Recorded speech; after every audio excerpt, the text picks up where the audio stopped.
A continuación, vamos a aprender a realizar nuestro último apartado del comentario de un texto periodístico. En el vídeo anterior aprendimos a realizar el tema, resumen y estructuración de las ideas. Aquí nos centraremos en el comentario lingüístico y crítico, lo que nos suele resultar un poquito más complejo y la parte más extensa. El comentario crítico, tenemos que tener en cuenta los siguientes puntos: el tipo de texto, el género periodístico, el subgénero periodístico, los rasgos lingüísticos y estilísticos, la opinión personal y el cierre. Los tipos de texto pueden ser descriptivos,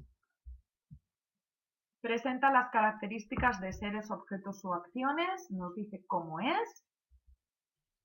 Narrativos, relatan hechos reales o imaginarios, qué ocurre. Diálogo, el intercambio de información entre dos interlocutores. Argumentativos, defienden, refutan o analizan un tema tomando una postura que defiende. Y expositivos, desarrollan un tema o explican un concepto, ¿qué es? Nosotros nos encontraremos principalmente con una combinación de estos dos. Expositivo-argumentativo. Presenta un tema y a continuación lo defiende, lo refuta o lo analiza. ¿Vale? Los géneros periodísticos. Tenemos los géneros informativos, los géneros de opinión y los géneros mixtos. A nosotros nos ocupará este de aquí. Interpretan hechos de la actualidad para formar una opinión en el lector. Por lo tanto, el hecho de trabajar simplemente con textos periodísticos, generalmente con columnas o artículos de opinión, nos facilita todo este trabajo. Sabremos que tratamos con textos expositivos argumentativos de género de opinión. Nosotros vamos a manejar el género de opinión. Y dentro del género de opinión nos encontraremos con el editorial, un artículo o una columna. El editorial aparece marcado al final del texto, pondrá editorial, El País, El Mundo, ABC y la fecha. Artículo o columna. Esto es un poquito más difícil de diferenciar, ya que no nos encontramos con el periódico, sino con el artículo extraído, aunque este suele ser más amplio que la columna. Generalmente trabajaremos con estas, con columnas, ¿vale? Ocupan un lugar fijo en el periódico y son escritas por colaboradores habituales. De todas maneras, con decir que es un texto periodístico, expositivo argumentativo, perteneciente al género de opinión, sería suficiente, ¿vale? Eso sí, si es una editorial, como aparecerá especificado al final del texto, sería importante. Si al final del texto solo tenemos el nombre del autor, no sabremos diferenciar si es un artículo o una columna. Consejo, yo hablaría de columna, pero esto tampoco lo suelen puntuar como algo negativo. Si decís artículo, os lo van a dar como bueno, ¿vale? Lo siguiente, rasgos lingüísticos. Este apartado es el que nos causa mayores problemas. Nos vemos más inseguros. Pero bueno, hay una serie de rasgos que aparecen siempre.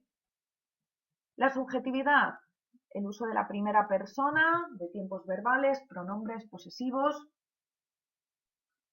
Yo, mí, ¿vale? Modalidad oracional interrogativa y exclamativa, también desiderativa y dubitativa. Preguntas, exclamaciones, deseos, ojalá, dudas, a lo mejor, quizá, puede ser. Términos modalizados o valorativos. diminutivos, peyorativos, adjetivos calificativos. Todos estos rasgos expresan la opinión del autor. Muy importante, tenemos que ejemplificar. Nosotros decimos que hay rasgos de subjetividad, tenemos que decir, por ejemplo, uso de la primera persona. Yo creo. Y entre paréntesis marcamos la línea en la que aparece en el texto, muy importante. Que ellos vean que nosotros no estamos diciendo una información que tenemos memorizada, sino que lo justificamos con el texto. Otro rasgo de los textos periodísticos es la claridad. La cohesión gracias a los marcadores del discurso, a una estructura nítida dividida en párrafos, definiciones, ejemplos, citas, tecnicismos, magnitudes numéricas. Recordar que los tecnicismos es todo aquel vocabulario específico científico, ¿vale? Y los marcadores del discurso, aquí tenéis un ejemplo, siempre aparecen después de un punto, generalmente al comienzo de cada uno de los párrafos. Rasgos estilísticos, las figuras retóricas que nos cuestan un poquito, oposiciones, enumeraciones, paralelismos,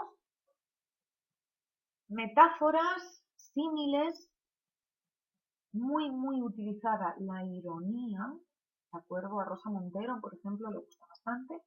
Léxico, neologismos, palabras de nueva creación, vulgarismos, vocabulario literario, adjetivación, campos semánticos, estructuras sintácticas repetidas, clases de palabras muy abundantes. Suele, por ejemplo, ser común la abundancia de adjetivación en los textos periodísticos. La opinión personal. Argumentar o razonar nuestra postura, adoptando una postura clara y empleando argumentos serios y razonados. Por último, el cierre tiene que ser una conclusión en la que no hagamos un resumen ni parafraseemos lo dicho anteriormente y presentar nuestra tesis. Yo suelo recomendar que hagáis una pregunta que invite a la reflexión, ¿vale? Una pregunta retórica. Aquí tenemos unos ejemplos, ¿de acuerdo? Un texto llamado Profesores, Juan José Millás. Se trata de un texto periodístico aparecido en El País, un artículo de opinión que presenta una reflexión personal y subjetiva de un tema de actualidad. Y decimos tipología textual, una argumentación. ¿Por qué? Porque el autor defiende una tesis. Y decimos la tesis con una serie de argumentos. El escritor pretende convencer con interrogativas retóricas, da su opinión, por eso predomina la subjetividad, ¿de acuerdo? Como veis, siempre aportando ejemplos. Aquí simplemente os he puesto el ejemplo. Yo suelo también añadir entre paréntesis la línea en la que aparece. Pero bueno, como queráis. La voluntad de estilo se aprecia en el empleo de enumeraciones, preguntas retóricas, metáforas. Esto es una buena manera de introducir todas estas figuras retóricas. ¿De acuerdo? Una característica del lenguaje periodístico es la claridad. Por eso predomina el modo indicativo, el presente. Finalmente, la coherencia del texto se logra con el empleo de conectores, recurrencias léxicas, repeticiones, antónimos, sinónimos. Bien. Otro texto, Civismo, de Rosa Montero. Desde aquí empezamos a añadir nuestra opinión personal. Como veis, ya todo en primera persona. Mencionamos un debate abierto en la actualidad, ejemplos, ¿vale? Y en este caso lo he cerrado con una afirmación rotunda. En el maltrato a animales por pura diversión apenas hemos progresado en toda nuestra historia. Podríamos hacer una pregunta. ¿Hemos progresado en el maltrato animal? Una pregunta abierta que invite a la reflexión. Entonces, en el primer ejemplo nos hemos centrado en la primera parte, en el análisis de los rasgos estilísticos. Y en el segundo ejemplo, al puro comentario crítico, ¿vale? Pero en nuestro comentario tienen que aparecer las dos partes. Primero, analizamos los rasgos estilísticos, argumentamos el tipo de texto, el género, el subgénero. Después, para el comentario crítico, interesante, volver a comentar en un párrafo de qué trata el texto, qué opina la autora y a continuación introducir nuestra opinión personal y, muy importante, el cierre.